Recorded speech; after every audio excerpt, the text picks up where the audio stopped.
God, we're making it. On a Friday night, you're most likely to Netflix and grill, baby. Polish and sort my coin collection.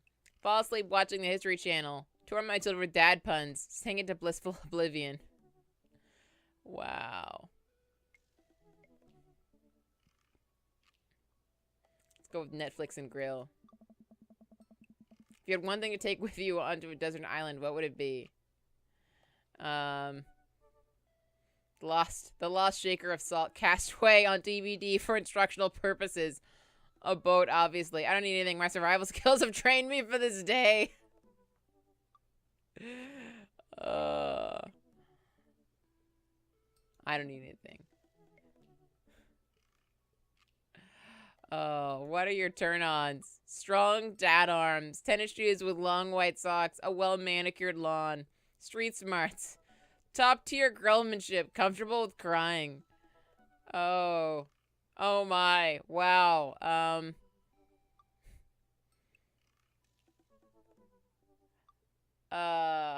Man. I'm just like...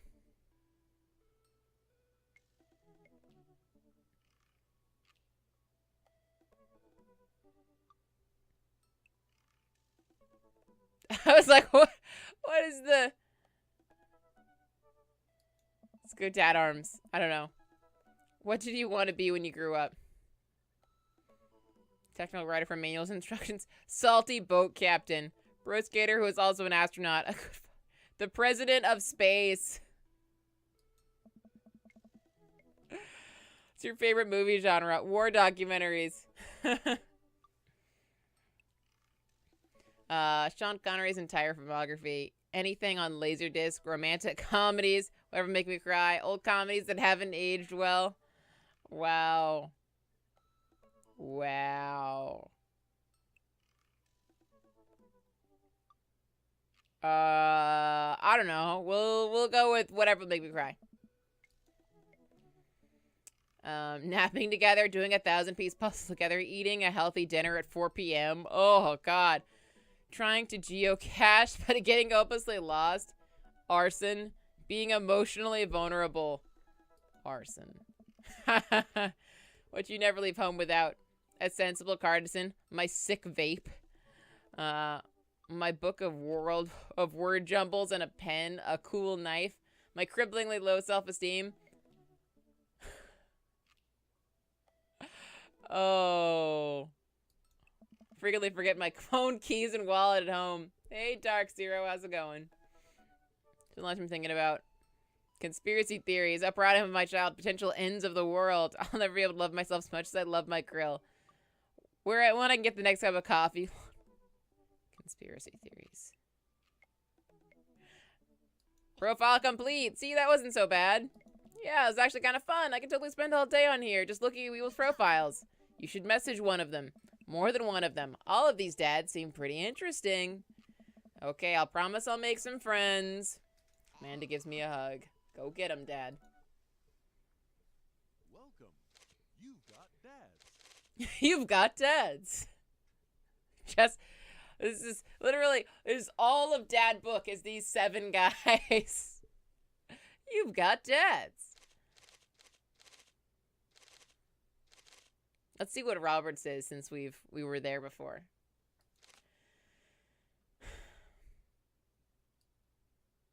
When the internet gains, okay, so. When the internet gains sentience and decides to destroy us all, you'll know, you know it'll use this information against us, right? On a Friday night, you're most likely to make a deal in an alleyway, have it go badly. Who's the cop? Was it Giacomo? I trusted Giacomo. If you had one thing to take you guys, what would it be? A gun. What are your turn-ons? Don't talk to me. What do you want to be when you grew up? A grifter. What's your favorite movie genre? Italian neorealism. What's your ideal date? Grave robbing. What do you never leave without? At least 4 knives. Spend a lot of time in it. You ever really look into a rabid animal's eyes? We gotta read all of them at least.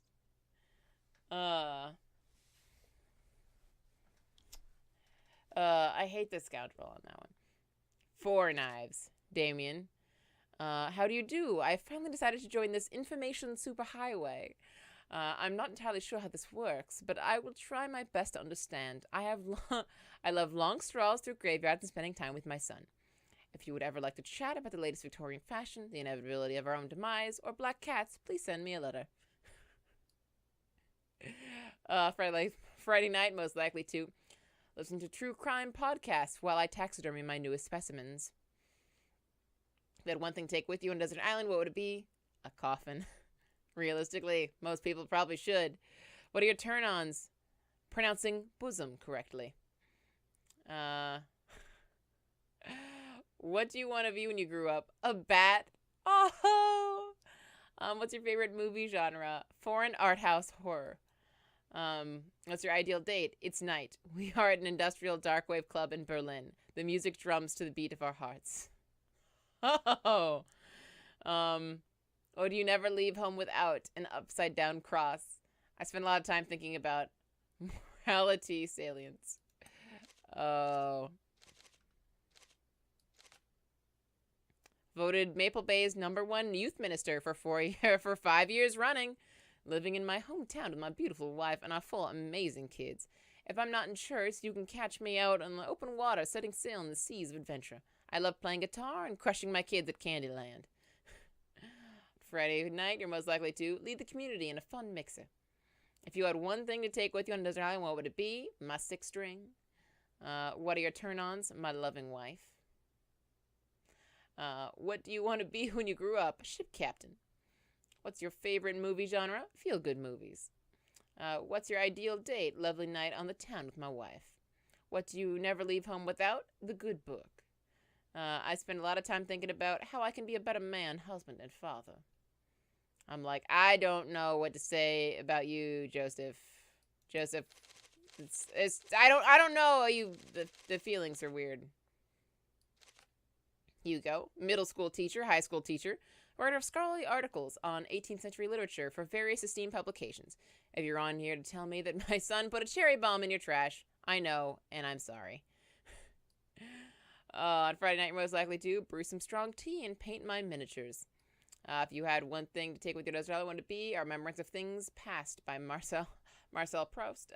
What are your turn-ons? Muscles. Okay. What do you want to be when you grew up? A movie star. What's your favorite movie genre? Documentaries on art history. What's your ideal date? Each of us read a different book on opposite sides of the couch in comfortable silence. Would never leave home without my glasses. Actually, I forget them at home a lot. I spend a lot of time thinking about. I worry that people who are against e-readers are more in love with the idea of books than actually reading them. It's kind of true, though. It's kind of true. It took a while for me to for me to get with the e-reader game, because I was like, oh God, no. I loved having physical books at one point, but it just became just wildly impractical. Like, my book collection was too large and I couldn't keep moving it. Hey, I'm Brian. I spend most of my time hanging out with my awesome daughter and thinking about new ways to grill things. If you like fishing, then we'll get along. On a Friday night, you are most likely to see just how I can cook a piece of brisket. If you had one thing to take with you in Israel, what would it be? My fishing pole. What are your turn-ons? A keen understanding of steak cuts. What do you want to be when you grew up? A fisherman. A fireman. Oh, it's like a fisherman. A fireman. What are your favorite movie genre? Romantic comedies. What's your ideal date? Deck building. What do you never leave home without? My portable fishing pole. Spend a lot of time thinking about how my daughter is smarter than I am. Really big fan of his daughter, that one. He seems nice, but I don't like him. He says a one-upper. One-upper.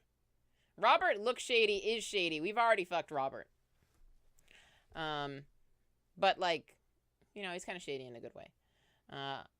Matt Sella, sorry. Avid music enthusiast, passionate coffee drinker. You can find me most days selling bean juice over at the Coffee Spoon, or hanging out at the park with my amazing daughter. Hit me up about 80s no-wave music. Friday night, most likely to perfect my cold brew setup, one drip at a time, baby. If you had one thing to take with you on Desert Island, what would it be? Fine tunes to pass the days away. What are your turn-ons? Multi-instrumentalism. What did you want to be when you grew up? A barista, weirdly enough. What's your favorite movie genre? Shit with subtitles. What's your ideal date? We go to the animal shelter and seriously consider adopting a cat. Oh, kind of cute. What do you never leave home without? My headphones, both in-ear and over-ear, just in case.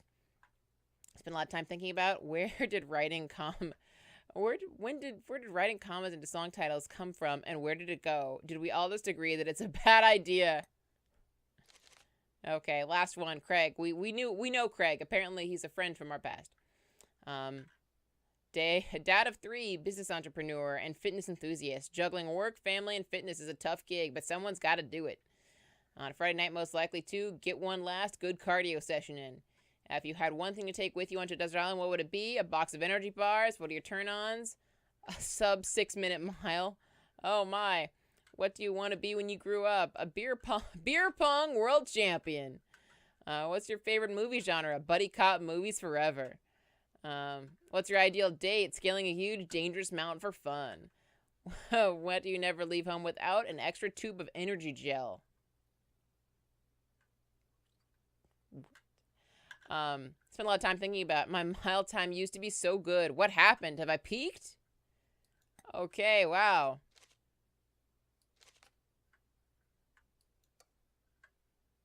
Gonna message Damien. Damien seemed really interesting. A little odd, but interesting. I think I should hang out with him and get him to know a little better. I navigate to Damien's dad book page and type out a message.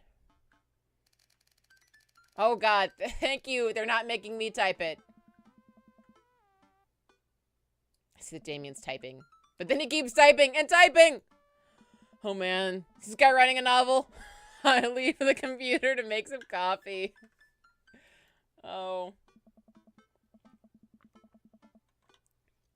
And he's still typing. I sip my coffee and the computer finally dings.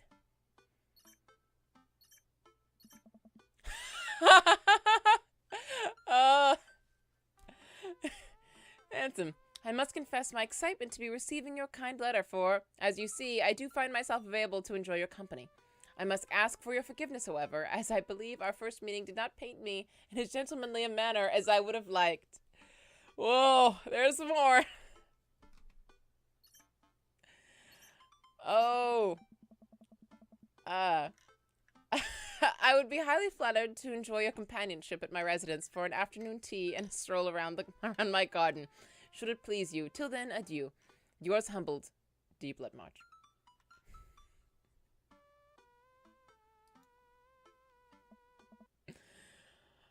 Oh. Hey, Amanda. Amanda pops out of her room. Her eyes are a little buffy, almost as if she'd been crying. Oh, are you alright? I'm fine. Yeah, totally. I'm cool. Just found out that the succulent I've been watering and singing to for the past 3 months was actually made of plastic. What? Even the dirt was fake. Oh, honey.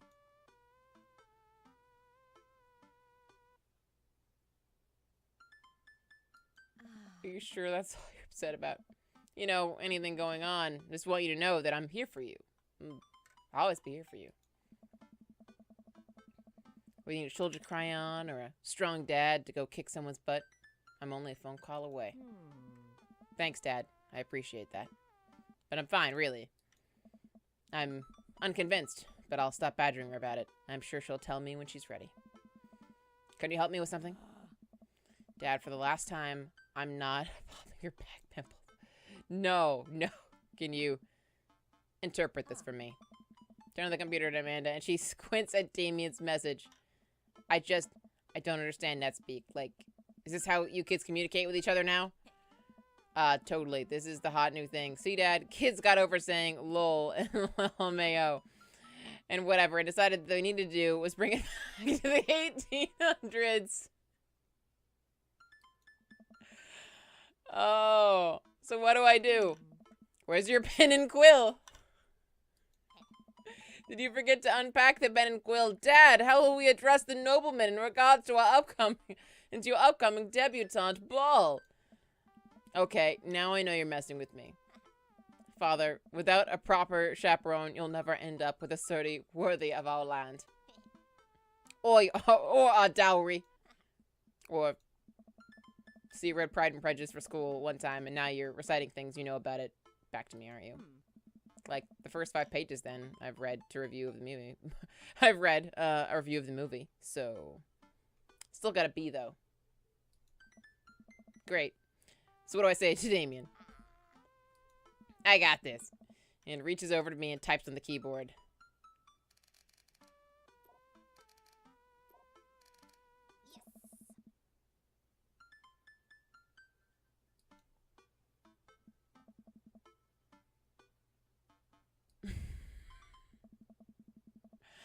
Wow! Oh, what a residence. I make the short walk over to Damien's house, and well, I guess you can't really call it a house. It's more of a manor? Estate? The Gothic architecture looms above the other homes in the cul-de-sac. I walk past a couple of gargoyles guarding the front door and look around for a doorbell. There doesn't seem to be one. I pull the large, ornately carved bat's head door knocker back, and hollow sound echoes throughout the house as I strike it against the door. I wait several moments before the door slowly creaks open. It's a little creepy, but I enter the home and take a few steps into the foyer, noting the oil portraits of who I assume are dead relatives hanging on the wall.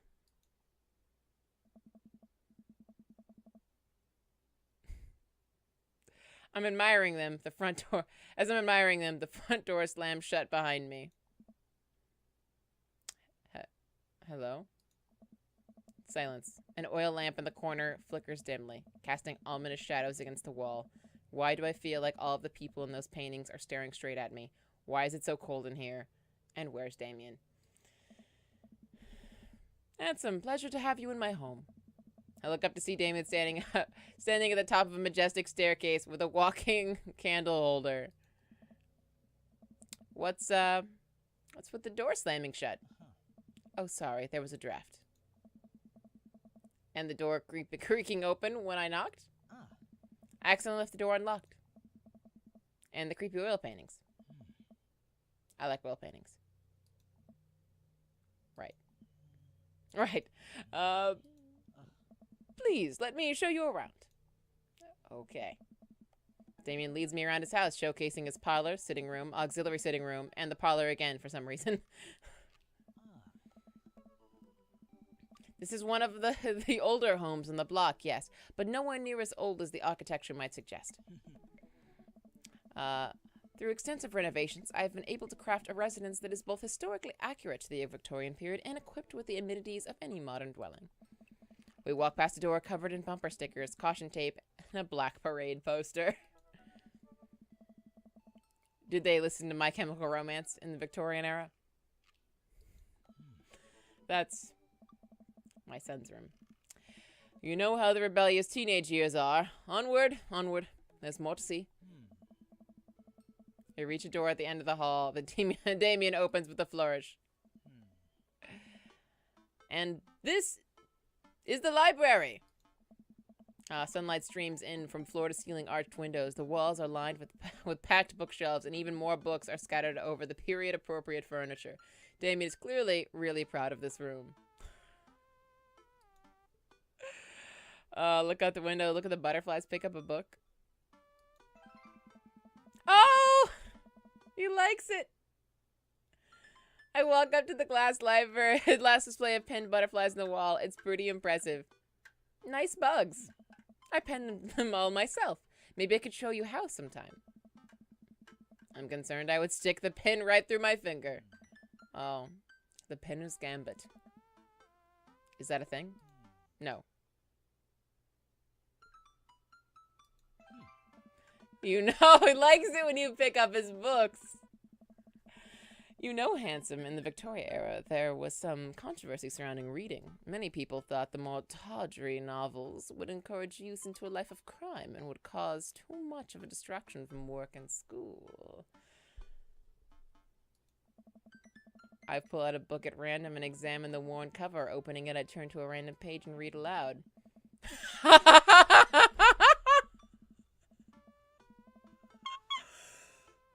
Oh, God. Oh, God. Naruto struggled against the chains that Sasuke had bound him with. Shirtless and out of breath, he looked up at Sasuke.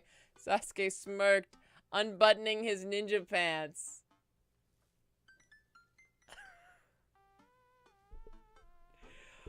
Oh, God.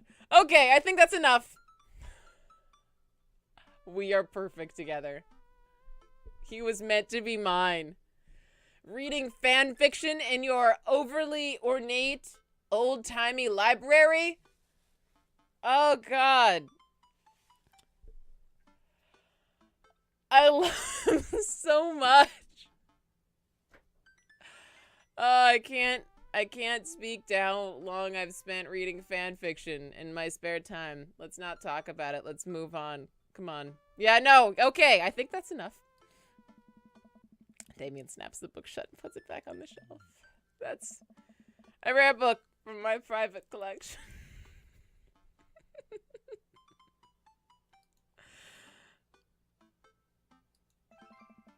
Oh. So you're looking at all the things. I walk to the window and I'm greeted by a beautiful view of Damien's backyard. It showcases a beautiful view of the rest of the cul-de-sac. Hey, I can see Craig on his lawn. He's doing push-ups with his daughters on his back. Damn. He sees me and waves happily, doing push-ups with one hand now. Damn. Did you know that Victorians spend at least 20 hours a week gazing longingly at full-length windows? Wait, really? Ah. No, but Victorians did appreciate telling a good joke. Please, will you join me for tea? Follow Damien to a sitting room where finger foods have already been set up on a beautiful tiered silver tray. I take a seat on top of one of the high back chairs as Damien pours and serves me some tea.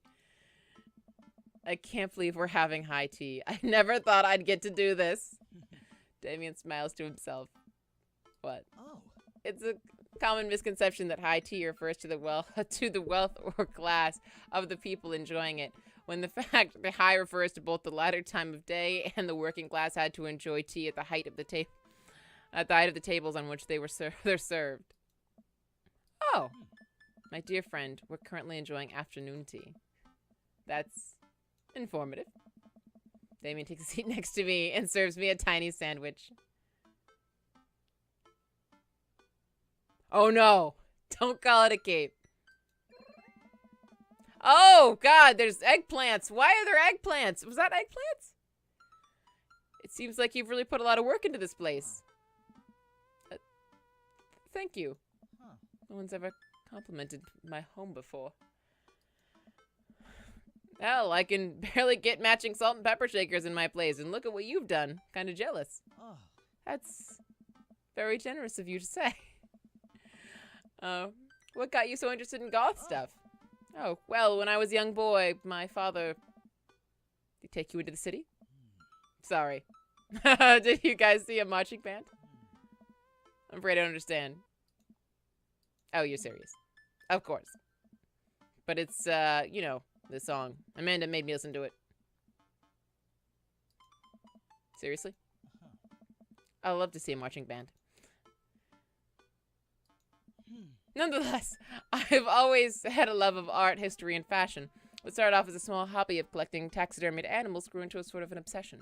It's a privilege to be able to appreciate the lives and culture of those who came before us, I think. Why not go all the way? I like not dying when I catch a cold. Takes a sip of tea. I can acknowledge that there were many very, very terrible things about the Victorian era, and try to live a life that strictly aligns with those ideals would be admittedly horrid. But I think it takes a critical mind to truly appreciate something to the fullest, to be cognizant of its flaws, and to live and to love it all the same. Tell me, handsome, do you have any hobbies? Oh man, I do, but I don't know if I care about anything the way you care about this stuff. Well, I'd love to hear your interests. Hearing someone else talk about the things they're passionate about is intriguing, and quite honestly, rather attractive. Please, do tell me about your hobbies. Quick, sound sophisticated.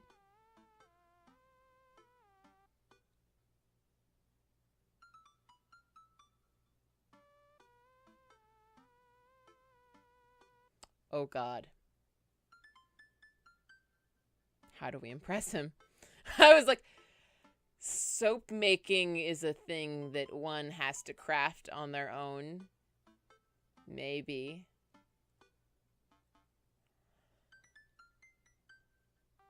Learning how to juggle might also be a thing. I'm like, God, soap making or juggling. Maybe.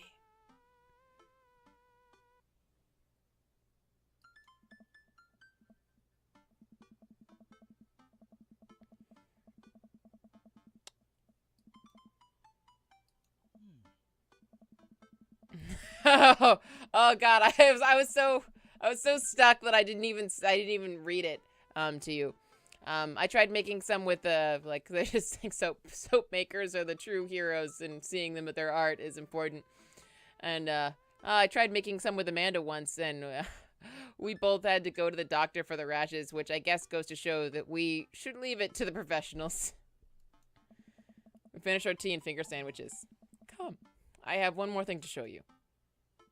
Thank God I didn't have to do a good job on that. Damien takes me around to the back of his home, where a variety of flowers flourish in beautifully landscaped rows. Oh my God, this would be such a pretty lawn. Like a small stone path weaves through it, and butterflies flit lazily through the air. My garden. It's beautiful. Thank you. Victorians took flowers and floral arrangements very seriously. You see, it was considered uncouth to discuss personal and romantic relationships in public, so lovers and friends alike would use bouquets to send secret messages to each other. Each flower and plant is symbolic of different feelings. Even more interesting is that one flower could mean different things depending on the other plants it was paired with. One had to be extremely careful, as even the style in which the ribbon was tied around the bouquet affected the message. Damien leans down and plucks a gorgeous bright orange flower off a vine. Lilium pulbiferium? The orange lily. What do you think this one means?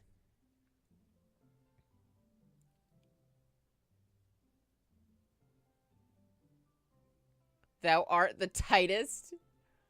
Oh, God.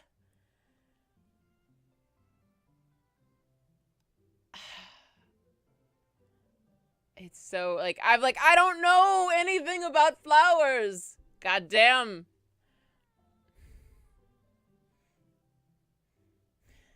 I'm just like, 3 cheers for sweet revenge. Like, part of me feels like I need to research this. I'm like, oh shit.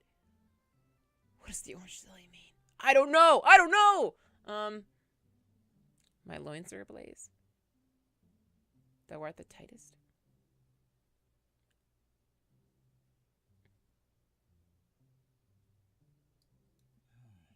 He's not happy. The orange lily is actually symbolic of pure hatred. Oh, my floral arrangements are so challenging. What's your favorite type of flower?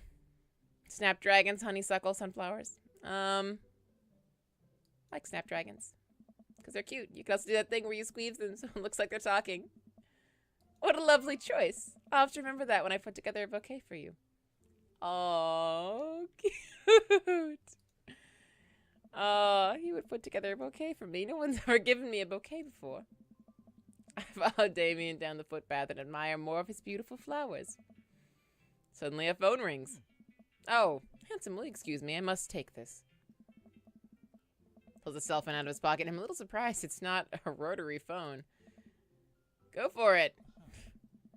Mazen walks back to the house. I take a deep breath and enjoy the heavily perfumed air. What a lovely yard.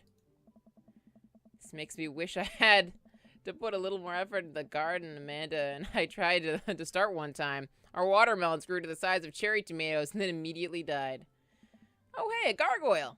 Oh, no, I knocked over the gargoyle. Fix that guard. Oh, no. Shit, what? No! No!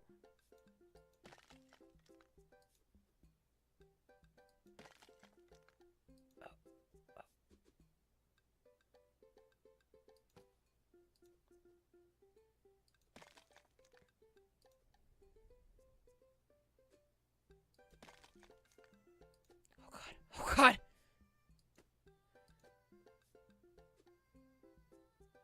Goal. I was like, oh god, no! Don't ruin this for me, Gargoyle! Don't ruin this! It's a close one. Here comes Damien. He looks upset. It was me. I didn't do anything. I didn't do anything at all. Sincerest apologies to kept waiting. There's an urgent matter I must attend to. I'm afraid I must take my leave. No problem, dude. I never would have broken your gargoyle. I would never do that. I would never. I respect you too much for that. Worries the hem of his coat with his fingers and looks away. Everything's perfectly fine, but it's Lucien. What's wrong? He appears to have... Well, his teacher needs me to come to the school post-haste. Do you need help? Oh, no. You don't have to. Let me come with you. Us dads gotta stick together. You're right. This is one of Lucian's more elaborate stunts. I would greatly treasure having another parent by my side. Let's go. Oh, Hugo's judging us. Hey, Hugo, I'm trying. This isn't even my kid this time. Damien and I walked into the school and are immediately greeted by an anxious-looking Hugo. Hey, Damien. You're here in record time. I wouldn't miss it for the world, dear friend. Wow. Whatever it is, it doesn't seem like Hugo and Damien's first time with a my kids are in trouble rodeo. What is it this time? This Damien, you have to see to believe. Then I fall into step behind Hugo, who leads us through the busy corridors of the school. We pass by several classes in session, and I vaguely wonder if Amanda's around. Hugo eventually ushers us into a small boiler room with a flight of rickety stairs leading down into darkness. Watch your step. Can hear faint voices drifting up from the basement, and they don't sound happy. As I'm led into the depths of the school, I recall the antics I got into as an angsty middle schooler, and at least I had enough sense to stay out of creepy basements. Find another teacher in a boiler room, tucked away in the back of the basement. With him are Lucian and Ernest, Hugo's son. Lucian has a bloody nose. Thanks for coming. We can't make heads or tails of this. Look around and at the scene of the crime and see a bunch of bricks and some masonry tools scattered around. What happened to you? Ernest punched me. Lucian tried to kill me. What? My room falls silent. I wasn't trying to kill you, dumbass. I was trying to build a brick wall around you and see what would happen. You promised me there was wine down here. You tricked me. Huh. Whoa, whoa, whoa. Wait a second. Lucian, did you try to... cask of Amontillado, Ernest? I am neither confirming nor denying that. Turn to Damien and whisper to him, What's a cast Amontillado? Huh. It's a classic Edgar Allan Poe short story where a man gets his enemy drunk, lures him down to a cellar with the promise of wine of a fine vintage, and then buries him alive behind a brick wall. It's a lovely story. So wait, Lucian, you tried to do that to him? I was curious to see how it would turn out. I wasn't actually going to leave him there. What was the thought process here? That Ernest was just going to sit still while you slowly build a tomb around him? Well, it worked for like 20 minutes because he's an idiot, but then he realized that I had lied about the wine. And you were cackling maniacally. That sort of tipped me off. Ernest, 20 minutes. Dad, it took you 20 minutes. Son, we did an entire 2-week unit on the cask of Amontillado. And it took you 20 minutes to realize Lucian was leading you into an elaborate ruse. Did you even read the story? I read the first 5 pages and then read a review of the movie. Huh? It was only 5 pages long, and there was no movie. Yeah, you're right. I paid Lucian to read it for me. Actually, he didn't even pay me. So when you think about it, this was me teaching him a lesson. Damien and Hugo both have their heads in their hands. You guys are always telling me to engage in literature, and I did. I don't see a problem here. All right, I'm filing us under what the hell, don't do whatever that was again. So you two are both suspended for a week. Ernest and Lucian high five. The teacher starts to stomp up the stairs. Hugo, I'll cover your class. Take your son home. Mr. Bloodmarch, you too. Thank you for your mediation. We all head up the stairs and out of the school in tense silence. Lucian, Damien, and I all pile into my car and begin to drive home. Lucian immediately puts up his hood and stares out the window angrily. I'm not going to therapy again. I know, son. It's entirely up to you whether or not you want to go. But I care about you, and I can see that you're struggling. So if you decide that you would like to speak to a professional about your feelings, we can do that too. Huh. Maybe you can spend the next week looking for a summer job. I know how much you want your own car. I can't believe Damien's keeping his cool. I'm impressed. Fine. Thanks for not freaking out too hard. I love you, son. Lucian continues staring out the window. Love you too. We spend the rest of the drive in relative silence. The moment we pull into the driveway, Lucian hops out of the car, slams the door, and runs inside. I didn't expect to have that conversation in front of you. He and I have a lot we need to work out. It's all right. All things considered, Lucian's bricklaying was pretty good, so there's your silver lining. There is that, yes.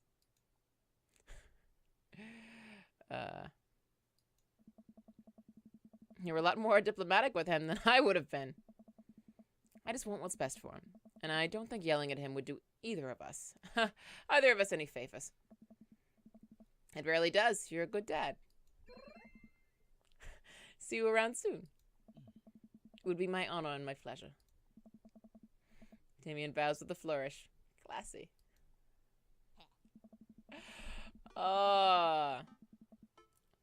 I come home to find Amanda curled up on the couch with a blanket watching TV. I plop down next to her. Yo, what you watching? Tiny House Hunting Brothers, Extreme Edition. I hate this show. The couple on screen bickers back and forth while standing in an extremely small house made out of recycled bottles. The Tiny House Hunting Brothers watch them with bemused expressions, both of their heads touching the low ceiling. I told you I wanted a 2-bed, 2-bath, shabby chic cottage. This house doesn't even have a bathroom. But honey, the outhouse is only 20 yards away. It's not that bad. I'm not pooping outside, Greg. Why don't they get a regular-sized house? I don't know. How'd afternoon tea go? It got strange. We had to go to school and pick up Lucian since he tried to, he lured Ernest down to the cellar with the promise of fine vintage, and then he tried to brick him into a wall, right? How did you know that? Has everyone read the story except me? Lucian live-streamed the entire thing. This entire day is beyond me. But otherwise, it was a fun day. That Damien guy's a character. But he was really good company, and surprisingly diplomatic dad. I dig his style. You know what? Me too. I love Damien. He's great. Date complete! Oh god, we have points! That was a phenomenal date. Rank A! Yes! We deserve this! Like it's real, normal things. Deserve this.